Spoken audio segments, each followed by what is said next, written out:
तो दोस्तों एक बार फिर स्वागत है आपका एसीसी डिफेंस एकेडमी में। और आज हम इस वीडियो में डिस्कस करेंगे इंपॉर्टेंट पॉलिटी के क्वेश्चंस जो कि लास्ट ईयर्स आए हुए हैं। और there is a most probability कि आपको एसीसी 132 एग्जाम में ये क्वेश्चन देखने को मिलेंगे।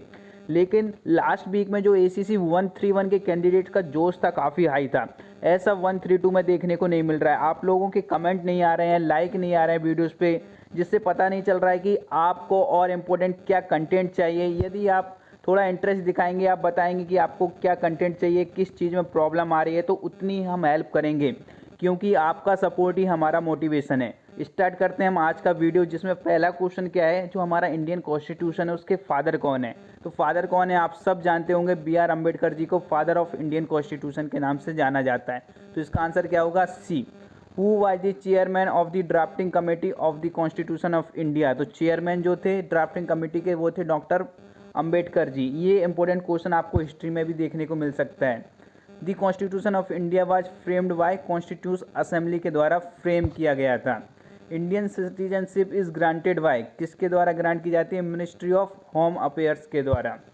और यहाँ पे PYQs आप लोगों के लिए अपलोड किए गए हैं, साथ ही साथ टेलीग्राम पे क्विज हो रही है, तो उसको भी ज़रूर ज्वाइन करें, क्योंकि लास्ट टाइम पे ये काफ़ी इफेक्ट डालेंगे आपके एग्ज़ाम में। क्योंकि जो आप मॉक टेस्ट अटेम्प्ट कर रहे हैं, अभी लास्ट में ACC का जो फुल मॉक टेस्ट 11 अपलोड हुआ है, वो भी काफ़ी कम स्टूडेंट ने अटेम्प्ट किया है। तो जल्दी जल्दी जाकर एप्लीकेशन पर ये मॉक टेस्ट अटेम्प्ट करें, क्योंकि ये क्वेश्चंस आपको आपके एग्ज़ाम में देखने को मिलेंगे।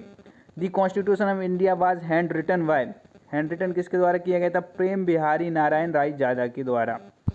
इसके बाद में on which day we celebrate constitution day. तो 26 नवंबर को हम सेलिब्रेट करते हैं हमारा constitution day. 8 schedule of Indian constitution deal with, किससे डील करता है, official language.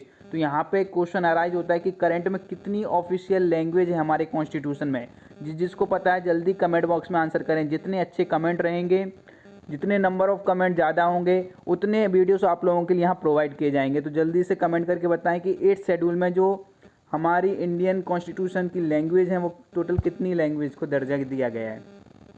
From which date the Indian constitution came into force. तो 26 जनवरी 1950, जिस दिन हम रिपब्लिक डे सेलिब्रेट करते हैं, उस दिन इंडियन कॉन्स्टिट्यूशन फोर्स में लाया गया था। First temporary chairman of constitution assembly कौन थे, डॉक्टर सच्चिदानंद सिन्हा। ये क्वेश्चन भी आपका पूछा जाता है। और यहाँ पे 132 के लिए लास्ट वीक का मॉड्यूल आ गया है, जो कि आप 1 वीक में शॉर्ट नोट्स के साथ में मैराथन क्लासेट अटेम्प्ट कर सकते हैं। लास्ट 5 ईयर्स के PYQ का डिस्कशन वहाँ पे किया जाएगा। तो ओनली 865 में आप इसे ज्वाइन कर सकते हैं। ज्वाइन करने के लिए जो व्हाट्सअप नंबर दिख रहा है, इस पर आपको मैसेज कर देना है। Next, who became the president of constitution assembly of India in place of Sachchidanand Sinha. तो उनको, जो सच्चिदानंद सिन्हा थे, उनको हटाकर डॉक्टर राजेंद्र प्रसाद जी को बनाया गया था president of constitution assembly. Article 352 किसके बारे में है, तो ये है नेशनल इमरजेंसी के बारे में। तो आप बता सकते हैं कि नेशनल इमरजेंसी इंडिया में कब लाई गई थी और किस प्राइम मिनिस्टर के टाइम पर ये नेशनल इमरजेंसी आपकी लागू हुई है। ये भी इंपॉर्टेंट क्वेश्चन आपका आ सकता है। Which article of Indian constitution abolish untouchability. तो आर्टिकल 17 के थ्रू हमने जो अनटचेबिलिटी था उसको अबॉलिश किया था, इंडियन कॉन्स्टिट्यूशन से हटा दिया गया था। ठीक है। दी word Satyameva Jayate on the state emblem has been taken from which Upanishad. Most repeated questions आपका 2-3 बार एग्जाम में आ चुका है। जो सत्यमेव जयते है, ये मुंडका उपनिषद से लिया गया है। तो इसका आंसर क्या होगा, बी। याद रखिए। The national flag of India Ashok चक्र इज स्पोक्ड व्हील। तो इसमें टोटल कितने स्पोक्ड हैं, इसमें 24 तीलियां हैं, जो कि आपने देखा होगा, बचपन से पढ़ी होंगी। How much time was taken from the frame to constitute India. तो total 2 years 11 month and 18 days लगे थे हमारे कॉन्स्टिट्यूशन को बनने में। Which of the following is not a feature of constitute of India.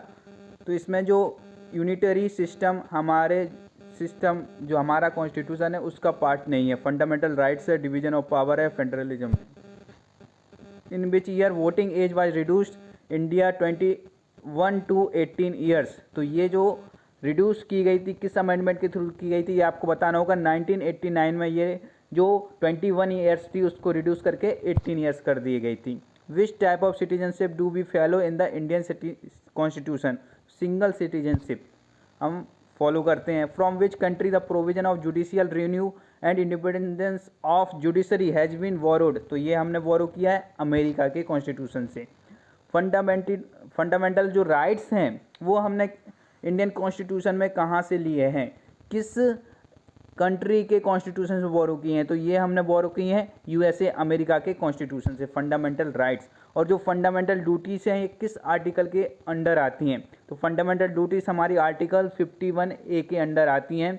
और ये जो एक स्पेशल अमेंडमेंट एक्ट के थ्रू लाया गया था फंडामेंटल ड्यूटीज़ को, जिसको हम मिनी कॉन्स्टिट्यूशन कहते हैं, तो आपको बताना होगा मिनी कॉन्स्टिट्यूशन किस अमेंडमेंट एक्ट को कहा जाता है। ये भी इंपॉर्टेंट क्वेश्चन है, जो मैं पूछ रहा हूँ ज़रूर आंसर करें। यदि नहीं पता है तो एक बार आप क्वेश्चन वहाँ पर डाल सकते हैं, आप लोगों के लिए बता दिया जाएगा। Who was the first speaker of Lok Sabha, तो जीबी मावलंकर फर्स्ट स्पीकर थे लोकसभा के। First state to be form on the basis of language, तो वो कौन सा स्टेट था, आंध्र प्रदेश, जो कि लैंग्वेज के बेस पर बनाया गया था। तो ये थे हमारे इंपॉर्टेंट 23 क्वेश्चंस। नेक्स्ट सीरीज में आपको अगले 25 क्वेश्चंस मिलने वाले हैं, बट शर्त है कि आपको वहाँ पर दिखाना होगा कि आपको ये क्वेश्चंस चाहिए कि नहीं चाहिए। यदि आपको और इसी तरह की सीरीज चाहिए तो कमेंट जरूर करें। ACC 132 का लास्ट वीक का मॉड्यूल चल रहा है, स्टार्ट हो रहा है, तो ये मॉड्यूल आप ज्वाइन कर सकते हैं ओनली 865 में। ज्वाइन करने के लिए व्हाट्सएप नंबर पे मैसेज कर दीजिए। यदि आप 133 की तैयारी कर रहे हैं तो आप यदि 133 का कोर्स ज्वाइन करते हैं तो 132 का मॉड्यूल आपको फ्री ऑफ कॉस्ट मिल जाएगा। इस 133 के कोर्स में आपको full PDF notes, PYQ important questions, one liners मिलने वाले हैं। इसकी वैलिडिटी आपके एग्ज़ाम तक रहेगी। तब तक आपको डेली लाइव क्लासेस मिलेंगे, इंपॉर्टेंट नोट्स मिलेंगे, रिकॉर्डेड लेक्चर्स मिलेंगे। यदि आप क्लास अटेंड नहीं कर पाते तो नेक्स्ट डे आपको उसकी रिकॉर्डिंग मिल जाएगी। और साथ ही साथ आपको अपडेटेड जो भी नोट्स हैं वो टाइम टू टाइम प्रोवाइड करते जाएंगे। फुल सिलेबस आपका कंप्लीट होगा, रिवीजन कराया जाएगा, तो फुल तरीके से आपकी प्रिपरेशन यहाँ पर होगी। यदि आप 133 का कोर्स जो है उसे ज्वाइन करते हैं। बुकलेट्स ऑर्डर करने के लिए आप सेम व्हाट्सअप नंबर पर मैसेज कर सकते हैं, वहाँ पर टाइप कर सकते हैं न्यू एडिशन बुकलेट्स। आपको ये बुकलेट विदिन 5 वर्किंग डे आपके एड्रेस पर सेंड कर दी जाएंगी।